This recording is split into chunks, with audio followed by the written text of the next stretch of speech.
We'll discuss Texas's heartbreaking loss to UCLA, as well as some breaking news coming from the Longhorn football program. All this and more coming up on College Crossfire. What the hell's the rest of it?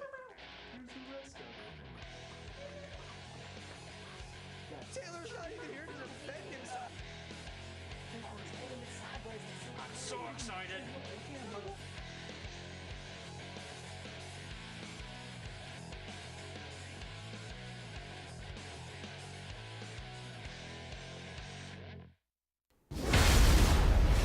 Good evening and welcome into College Crossfire. I'm your host, Jeff Barker.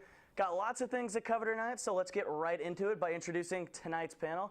To my immediate right, we have last week's champion, Reese Miller. Reese, what's up, buddy? What's up, man? How you doing? Going back-to-back today. Excellent. Yeah, you guys have a tall task to take down this man right here. Dude. Put in the middle, a guy I know can do it, veteran panelist, Cooper Irwin. How you doing? I'm good. Ready to go. Awesome. And making his College Crossfire debut, Caden Kinard, kind of quarterback name there. So. I'm going to go deep today, I hope. Yeah? Go for the win. All righty, boss. Think you can do it on your first time out here? I hope so. I think so.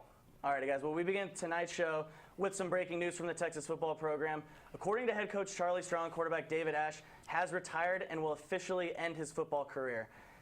Ash has suffered numerous concussions throughout his time at Texas, so it shouldn't come as a surprise to many that after yet another concussion, he's decided to hang up the cleats.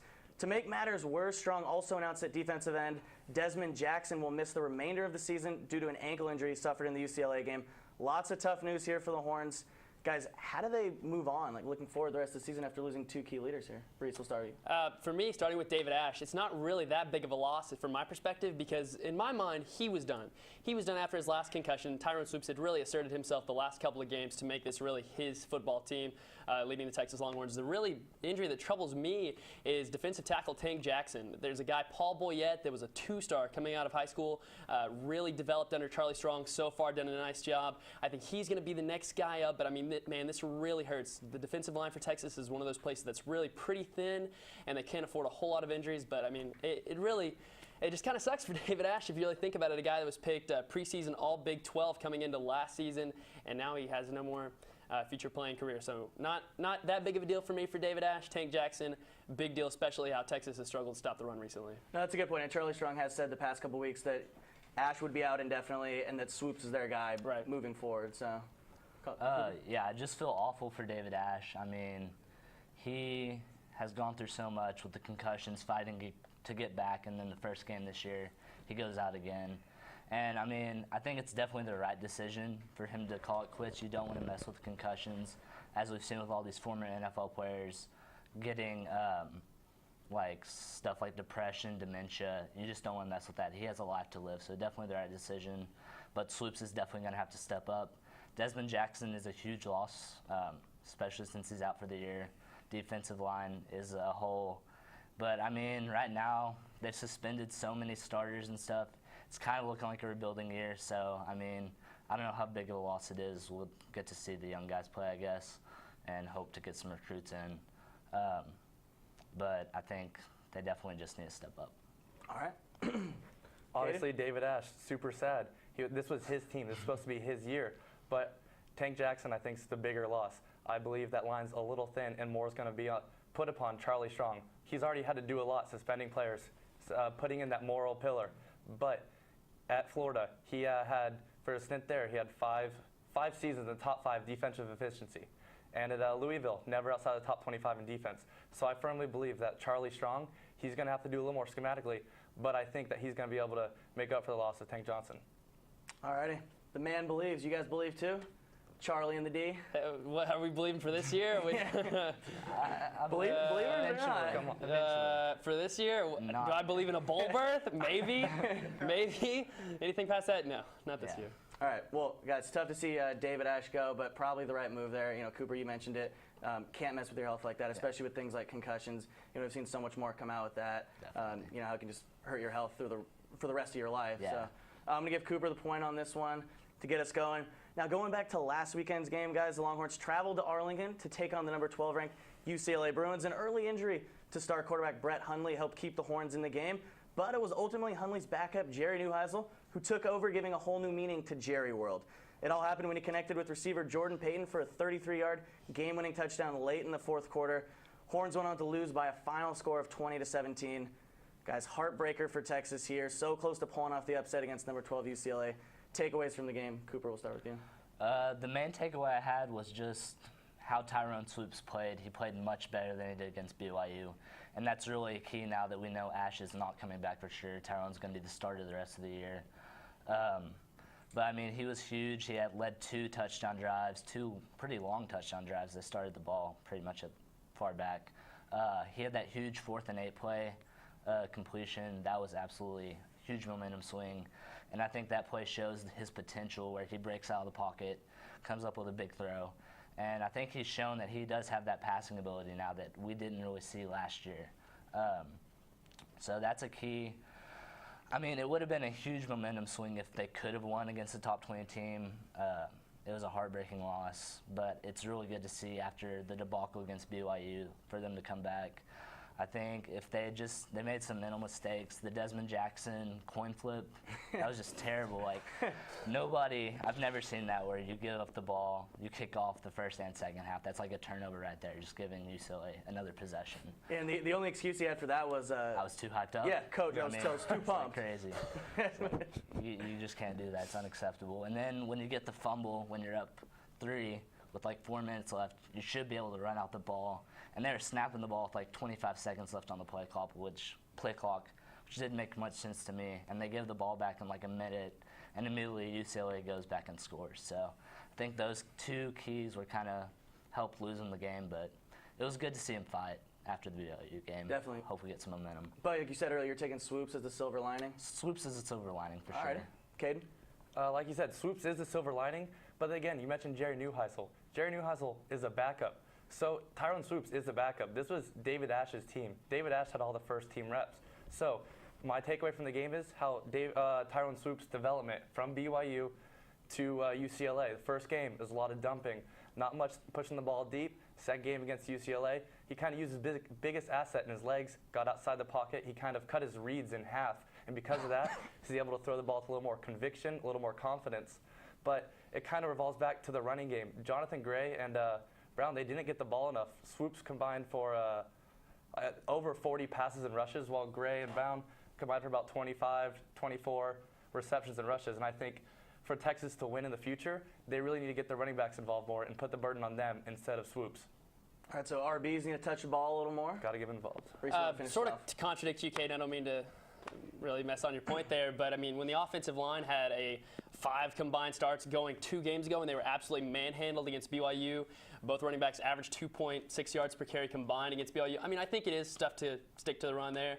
I was impressed with the way Sean Watson, the OC, was able to roll Tyrone Swoops out of the pocket, really get him, make his reads a whole lot easier. But my main takeaways for this are the way the mentality of this Texas team responded, really after being criticized publicly by head coach Charlie Strong all week long for not being ready, not being prepared enough for the Cougars coming into DKR. The way they responded, yes, it was a backup quarterback, but still a strong performance from Texas. And really the one that got away. This is a victory that could have changed the entire perception of the program, get them some momentum going into the bye week, going into Big 12 conference play. And it's really the one that got away. And maybe in a couple years, that won't happen to a Charlie Strong coach team. All right, I think like the interaction there between you guys. I think Reese is going to take the point on this one. Let's take a step back now, guys. Looking at the entire Big 12 conference, though, Iowa State and Kansas State, only 2 teams that have played a conference game so far, with the other 8 teams set to begin conference play in the next week or so. Baylor and Oklahoma look to be the 2 clear-cut favorites to battle it out for the Big 12 title. So let's make our own Big 12 predictions here before we get into the thick of conference play. Who you guys giving the edge to? OU or Baylor, or you got a dark horse coming out of nowhere and taking it? I'm going to give my lead horse, so not so fast. No one in the past 10 years in the Big 12, except for Texas, has gone undefeated throughout conference play. Not Bob Stoops at OU, not Art Briles. So I think this year a dark horse is kind of going to come up, and I believe that dark horse is Oklahoma State. Oklahoma State last year beat Baylor about 49-17 at the peak of their powers. This year they took Jameis Winston and the Florida State Seminoles, lost by 6. They forced Jameis Winston to throw 2 turnovers. That's big, and with Mike Gundy coaching that team, you know they're going to score points. They've been averaging over about 40 points for the past 6 years. I think they have the offense to go with a Baylor and Oklahoma and maybe cause some unrest in this Big 12 conference season. Alrighty, so taking the Oklahoma State Cowboys. Reese, who do you got? You know, coming into the season, I had a lot of questions about Oklahoma, especially quarterback Trevor Knight. Didn't even finish 3 of his 5 starts from a year ago, but he's really proven to me from last year's first 3 starts of this year that this is really the guy ready to lead a Big 12 title contending team. So I'm taking Oklahoma. If you force me to take one or the other right now, do I think a team sneaks up and gets him? Maybe. They have to go on the road to Kansas State and on the road to Oklahoma State later in the year. Those are 2 teams that I really think could sneak up and bite Oklahoma. We've seen them lose a couple of games like that in recent history. I just, once again, Baylor goes to Norman this year to play the Sooners. So I think the Sooners get that one, knocking Baylor off. And at the same time, I think I really question, you can't really get a read on Baylor when you're playing guys like Buffalo, Northwestern State. So right now it's hard to judge, but I'll take Oklahoma. K-State would be my upset pick. Okay, so you wouldn't take Oklahoma State at all? I think Oklahoma State has a chance, but at the same time, too many injuries, lost. I believe returned 6 starters offensively and defensively from a year ago. Okay, so you're taking OU. State of Oklahoma well represented so right, far here on right. College Crossfire. You keep it in the state of Texas, Cooper? I'm not. I hate to do it, but I'm also going to pick Oklahoma. Boomer! If I had to right now. The thing is, I think Oklahoma's just a more balanced team than Baylor. Baylor's more of an offensive firepower, but Oklahoma has both the offense and defense, top 20 in both right now. They're only allowing 11 points per game. I know it's not against stellar competition, but still, it's a good start for them. Trevor Knight's looked really good. Their running game is real strong. They've scored 11 rushing touchdowns in just 3 games, so their offense, very balanced attack. They looked really good against Alabama last year, so they're really building off of that game. Oklahoma State, Kansas State, they all have a chance to come and knock off. It's kind of wide open, but if I had to pick right now, I'd definitely say Oklahoma has the best chance. Alrighty, well, both of you guys agreed on OU. I'm going to take the dark horse, Oklahoma State Cowboys that Caden picked over there. Guys, time to take our first break of the night. Coming up, we'll play a little buy or sell in the NFL, and these guys will give you their MLB playoff favorites from each league. Don't go anywhere. It's College Crossfire.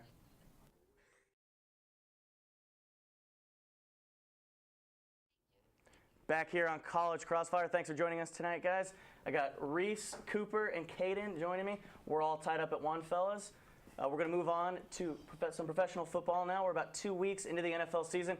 And as usual, we got some surprise 2-0 teams and some surprise 0-2 teams. We're going to take a second now, play a little buy or sell with a few of these teams. Standard format here. I give you a 2-0 or an 0-2 team. You guys tell me if you're buying or selling them the rest of the season. Start off with the 2-0 Houston Texans. Anybody Sell. Do you remember when they went 365 days without winning a game? I remember that. I remember when they had Ryan Fitzpatrick, who once led the Bills to a 5-0 start, and then they lost 11 in a row. I remember. Sell the Texans. He remembers selling them. Sell. You got to sell them. Selling them? Schedule. They haven't played anybody, really. Raiders. Yeah, the second and Cooper, don't get me heated. Don't get me heated here, Cooper. Sorry. There's a reason Ryan Fitzpatrick has been on 5 teams in 10 years. He's not that great. He hasn't turned the ball over, so that's why they're winning. But I think he's going to kind of regress back to the norm. Fitzy's going to start throwing some picks, and Texans are going to start losing. Yeah, I'm actually going to go ahead and sell, too. The only thing I'm buying on the Texans is that beard on Fitzpatrick. So we're going to move on. Who are we taking now? Buy or sell 0-2 New Orleans Saints? Buy. Buying? Just a top 5 quarterback, Drew Brees. In the NFL, quarterback is the key. I think he will rebound, and the team, they've lost the 2 games by combined 5 points. Could easily be 2-0 at this point, so I'll go ahead and buy them. I'm buying as well. They lost them on the last play of the game. Well, there's a miscommunication. I think, the long-haired Ryan brother, I think he's going to figure it out eventually. They have so he said in Dallas. Yeah, well, that's true. Yeah. They have too much talent on that team. Drew Brees, Jimmy Graham. Mark Ingram's gone. That's going to be a little bit bummer. But I think with Sean Payton, they're going to really win the division again and start scoring even more points. Win the division. I do. You I'm not remember saying division, I'm saying the wild Panthers card. went 13-3 last year and were the second overall seed. Yes. And they've gotten better. Wait, so Reese Miller, you selling? Selling okay. the Saints. So we Selling got the Saints. 2 buys and a sell. I was buying them before the season. They had an improved defense, but losing to the Browns on the road, actually giving up a 2-possession game late in the 4th quarter against the Falcons. You got to sell, mainly because they're in such a tough division. The Buccaneers are improved. The Falcons are much improved, obviously. And the Panthers, once again, are going to be one of the top seeds in the NFC. All right, I'm going to go ahead and buy for the sake of my fantasy team. Got Colson and Breeze on there, so I'm buying the 0-2 Saints. Hopefully they turn it around. Buffalo Bills, 2-0. Real quick, are you guys buying? I'm buying. Best team in New York. Okay. Better than the football Giants. Better than the Jets. I'm saying that without a doubt. I don't know I think how much that means, but I think they're just they have a little more talent in every position. On defense, they got Mario Williams. They got Brandon Spikes. And on offense, Sammy Watkins taking pressure off like C.J. Spiller and Robert Woods. And I think the Patriots are a shell themselves, specifically Tom Brady. I think, and the Jets and the Dolphins are still the Jets That's and true. Dolphins. Brady hasn't looked good so far. I'm going to buy as well. Buy him? Yeah, I think the division is eminently more winnable this year. Pats, I mean, they're falling a little bit off right now. That game against the Dolphins, they were not impressive at all. All right, Reese Miller, buying or selling? Okay, well, let's get got this two straight. buys so far. The Patriots have won the division 12 out of the last 13 years. They're winning it again. As long as Tom Brady and Bill Belichick are there, they're winning the AFC East. That's it. I'm gonna sell, but That's it. I was really You're close telling to me, buying this yeah, one. you're telling me E.J. Manuel's going to lead them to the playoffs? No. I actually did say Absolutely not. last year that E.J. Manuel would be the best QB in that class. The guy was in danger of getting benched at the beginning of the season. I just can't buy it. I can't do it. Alrighty, 0-2 Chiefs.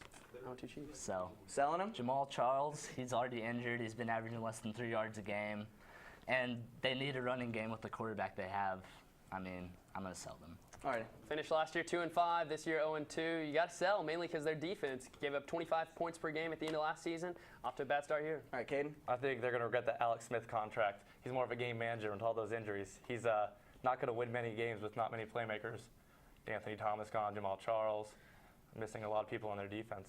Definitely. I'm going to make it a sweep. I'm going to sell. Okay. I'm going to go ahead and give a point to everyone on that. You know, it's kind of hard to remember what you guys said. That's all right. All good stuff right there, guys. Back to college football for a minute. We all know about the reputation the SEC has for being the most dominant conference in football, winning 7 of the last 8 national championships. And this week, they make up 7 of the top 15 teams in the college football rankings. So is there another conference that you guys see holding their own with the SEC this year and maybe even unseating them as the best in college football? Or are we in for another year of SEC domination? Coop, start with you. As much as I'm tired of the SEC dominating, I want to look and see another conference that can compete at their level, but I just don't. I mean, the coaching, the recruiting, they always seem to get the top recruits back in. They just restock, refuel. It's hard to see another conference. I don't see it. So no. Wow. Okay. You got anyone? I'm going Pac-12. I know they didn't show well last weekend, especially with UCLA kind of squeaking by Texas, USC, Boston College. But I think they have the offenses to really cause chaos throughout the SEC ranks. Nick Saban criticized hurry-up offenses, saying it's too dangerous. I just think it's a cardio issue for those SEC defenses. I think that they had 10 returning starters at quarterback. These players know how to run their systems. And I think all the head coaching from top to bottom in the Pac-12 is a little bit stronger than the SEC. So that's why I'm going to take the Pac-12 a little bit over the SEC this year. Alrighty, I like the Pac-12 too. I think top to bottom, I think you could definitely make an argument, as you did, for them being the #1 conference in college football. Like the Pac-12 is the clear number 2 in my mind. The Big 12, Big 10, and ACC, they aren't even close in my mind to the top 2. But the problem is, you take a look, take Oregon out of the equation. You're going to say UCLA is the second best team in the Pac-12. You just want to throw that out there. So where do they stack up in the SEC? Just put them in the West, or the East. UCLA, where do they stack up in the SEC? Yeah, absolutely. They're the fourth. With a healthy Brett They're the Hundley? 4th or 5th best team in the SEC alone, and they're the 2nd best team in the Pac-12. That shows me all I need to know, that there's not enough top-tier teams, whereas everyone's just about, you exclude Vanderbilt and Tennessee, everyone is solid in the SEC. You look at Pac-12, they've got 4 or 5 teams. Everyone's solid in the SEC, even those man. teams. about Okay, but besides Kentucky? I don't Vanderbilt and know. Tennessee, and Kentucky, we'll throw Kentucky out there, but I think if you look at the I think so. Pac-12, there's only maybe 1 or 2 really, really bad teams. I think you look at Colorado and then you look at Cal. I mean, a team like Washington State, who's perennial last place in the Pac-12. I mean, even they got a sweet passing attack with Connor Holiday and Leach out there. yeah, and they lost to a nobody in the second week of the season. Yeah, but if you're going to bring up Vanderbilt for the SEC. Okay, but those are the only bad teams. The problem is, you take UCLA, you take USC. They are the 4th or 5th best team, maybe in the East of the ACC, and so that's why I can't put them up. They would not contend. They would be a 6-win football team if they were in the SEC. All right, that's just fact. Well, you did. Cooper said SEC and no one else. You did say Pac-12 second. You said Pac-12 first, taking over for the SEC. I'm going to give Reese, Caden the points here, guys. Moving on to Major League Baseball now. Less than 2 weeks left in the regular season, with a few hotly contested wild card and pennant races still up in the air for the beginning of October. We'll get to those in more detail, though, as they unfold. Right now, just want to know your favorites in each league. Who you got in the NL? Who you got in the AL? Quickly, guys, Caden, we'll start with you. I'm going Freeway Series, World Series. Dodgers versus Angels. Dodgers, money's going to be able to buy them happiness. They have the biggest payroll in all sports. They have by 25 million over Manchester City. I believe that with that lineup they have and Clayton Kershaw, Zach Greinke, they're going to make it out of the NL. In the AL, they have the best player in baseball. They also have the ex-best player in baseball with Albert Pujols, and I think they're leading a lot of categories in offensive differential. I think if that pitching staff just kind of gets the job done, they're going to squeak by with teams kind of underperforming in the AL. Yeah, as much as I would love to see the Freeway Series, see my Dodgers take down your Angels, I just don't know about the Dodgers. It's going to all depend on the health of Ryu. He's been in and out, and the Dodgers really struggle when Greinke and Kershaw aren't pitching. But I wanted to buy the Dodgers, but like you said, you can't pitch Kershaw and Greinke every single game, and we saw that trouble last year against even the Cardinals. So I'm buying the Nats from the National League. I picked them. They were my World Series pick at the beginning of the year. I think top to bottom, their rotation back into the bullpen is by far and away the best in baseball. Will they be able to score enough runs is the real question. In the AL, I have to go with the Angels right now. Yes, the loss of Garrett Richards hurts. He's really the number 2 power pitcher out of that rotation, but at the same time, they have the best offense in all of baseball, top to bottom. So I'll take the Nationals and the Angels. See in red. okay, so we got 2 guys buying the Angels right now.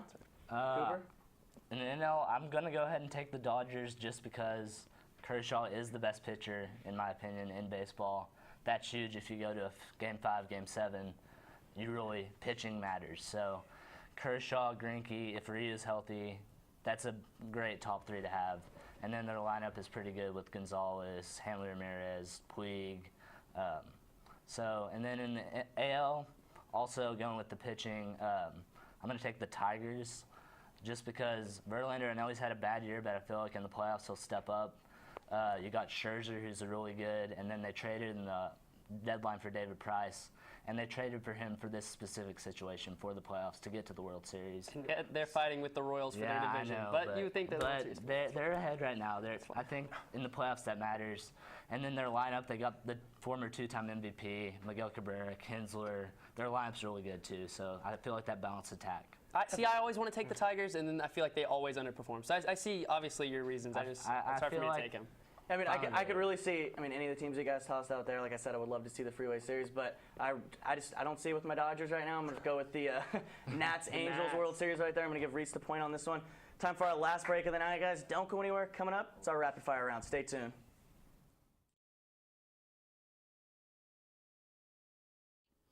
Thanks for sticking with us tonight on College Crossfire. Last round for tonight's show. We're going to start off with a quick rapid fire to get you warmed up. The sports here to this point has been filled with a lot of off-the-field drama, to say the least. And in light of it all, GQ magazine compiled a list of the top 25 biggest sleaze bags in sports. For this question, 2 points will be awarded to whoever can give me the top 2 people on this list. Anybody got sleaze bags? Top 2 sleaze bags, just worst people in Sleaze sports. bags in sports. Okay, was this released like last week? Yeah. So Ray Rice? Ray What's Rice. the time frame? All of his? Ray Rice on there, but not 1 or 2. Not 1 or 2. Not 1 or 2. Wow, I don't know. Is Michael Vick somewhere up there? No. People are He's okay with the not dog recent. fighting now? Think- That's okay? Think Okay. fairly recent, maybe Fairly like recent. a couple months ago to April or May, and then before that, Okay, so Donald Sterling. Oh, okay. there's one. He's got one. And What was the other time Are frame? they back? What did you say? Well, further you back? guys will split points. Whoever gets the other one, if you get both, then you'll get the 2 points. So. Anybody got one? One more. Football. James Is Wilson. it LeBron A-Rod? James This one's somehow? LeBron James. A-Rod? no. No, not A-Rod. Not A-Rod. Tiger Woods. No? No. That's too old? Think football. Football though. Maybe Football, about football. 9 months ago. 9 months to a 9 year months ago. ago. God. Oh, I have Should I I don't know. throw out a hint right now? memory. James Winston? No. Should I throw out a Crab hint? legs? Yeah, No? give me a hint. Give me a hint. Tight end. Tight end. Oh, I'm an idiot. Aaron Oh, Hernandez. yeah. Got it. All right, duh. 2 are gonna get forgot the 2 about points right here. Okay. For our last rapid fire of the night, guys, classic caption this. Take a look at this before and after picture of LeBron's recent trip to the barbershop. Look at some hair plugs, maybe perhaps Rogaine. Do we have the picture? No picture, but I'll describe it for you guys. You know, LeBron got that receding hairline, as we all know. So he just shows up the next day taking a picture, big smile on his face, perfect edge up, perfect lineup right there. We had to caption this. Don't have it right now, but I guess that means we're gonna. I know you can't see it. Anybody got anything to say about LeBron and the haircut? Dreams may never die. Money. Get that hairline. Money can buy you happiness. He just said money could buy happiness Yeah, for the so- Dodgers, though. Yeah, he's saying that. I think he just go Chuck Strong and just. I think he just. All right, get rid guys. of it. Not as good a cut as We're Jordan. getting in from the producers. We had some technical difficulties. Not as good a do as Jordan. Getting that LeBron picture for you. This is going to end it for us. One-on-one, KD or LeBron? Kind of a bad question to end it, but we're going to I'm going LeBron. go LeBron. He's Too going to much power strength. KD. It's hard to not go Yeah. LeBron when. I mean, LeBron, whoever LeBron is on that team, I'm picking that team to win the NBA championship until I'm really pretty. Yes, I know he didn't. He's 2-2 in finals, but that's same record, I guess 2. All right, how about this one? Cavs, We're getting another one in. Boxing match. Who do you come out with into the ring? Anyone. Except for boxers. Is Ray Rice too shallow right now? Might be a little too soon. Okay. He's got a great left hook, though. I'm just going to say that. Yeah, he does. Ooh. God. Wait, so we just get any boxer that we pick against who? I don't know. I mean, I was gonna say KD, LeBron, but KD, LeBron. I mean, I think that's an obvious choice, LeBron. Yeah. Well, I don't know. He's got. I think. KD's got the spider Yeah, but around with the hood. I don't think. Apparently he's 7 foot now, too, so the rumor has it. I don't think KD's dodging anything, but Probably not. Probably not. yeah. All right, we're gonna have to go and pick a winner. I'm gonna go with Cooper on this one. Reese, you had it last week. We're gonna throw it out of nowhere. Kidding me? He stole the Are you 2 kidding me? points. You stole the 2 points from Stole the 2 what? points on there. He finished us off on the GQ sleaziest players, the top 2. Okay. Jumped out north of Aaron Hernandez. I know I gave him the hint. Sorry for the technical difficulties. It's going to be all we have for you guys for tonight's show. Thanks for tuning in to another episode. As always, catch us right here every Wednesday night at the same time. Remember, follow us on Twitter at CollegeXFire. For the biggest news on the 40 acres, you can tune in to College Press Box Monday nights, 9:30 p.m. for everyone in Master Control, the studio, the panel, myself. Good night. We'll see you next week.